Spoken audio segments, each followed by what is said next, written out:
I first discovered nitrous at a reggae fest with one of my good friends. We both had a big balloon, sat down in the grass. There were people around having fun. The sun was shining down on us and music playing. Everything was surrounding us with nothing but positive energy. Having never tried it, I started with a quite small puff. The small feeling I had after only inhaling a such small amount was great. I felt slightly light-headed and very happy. I then wanted to try it in a more intense way, so I took the deepest breath possible in the balloon, held my breath as long as possible and repeated for a second consecutive breath. My friend was sitting beside me and did the same thing. I then felt as if we were both alone. I thought there was a whole lot of action going on around us. I don't really remember us saying anything to each other. We just laughed together and feel like we were on the top of the world. The trip doesn't last very long, and only having one balloon each, the great feeling soon ended. But I was not going to forget about that great feeling so soon. Years went by and I'd still talk about that great trip we had, me and my friend, but never had the opportunity to get any again. I knew you could get a height from whipped cream cylinders. Tried once or twice, maybe I wasn't doing it right, but I never had any trip doing it that way, so I just forgot about it until I graduated from college last year, which provided me with a great job in a hospital. The job I have lets me get in contact with the whole anesthesia machine, on which nitrous is available at various concentrations, always at least 20% O2. One day, I couldn't help myself from trying a little hit of nitrous, my long-lost love I had missed over the years.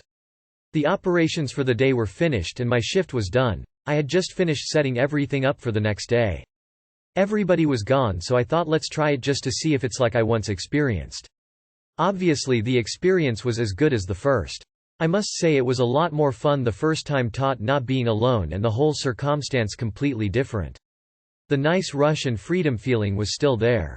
I found myself taking a puff or two now and then when I knew I wasn't getting any patients for a while, sometimes even spending a whole hour taking some. I had many strong experiences of hallucinations that I had never had before. They'd be so intense but wouldn't always feel right cause I knew I was doing something wrong.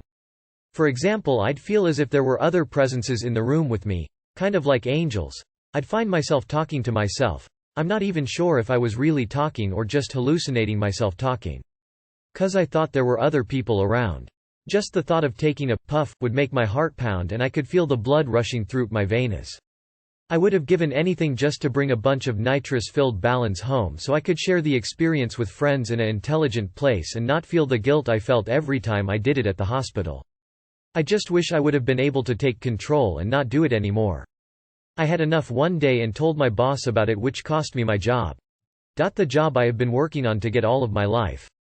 Now, I feel completely devastated, but I still hope one day I'll find out where I can get a tank and take some at home to relax in an absolutely safe and responsible way. But until then I have to live with the bad news I learned today, the loss of my job, and try to figure out what I'm going back to school to study in. I just hope I can open some people's eyes and make them think before they take any type of drug. I now know that there is a time and a place for those type of things.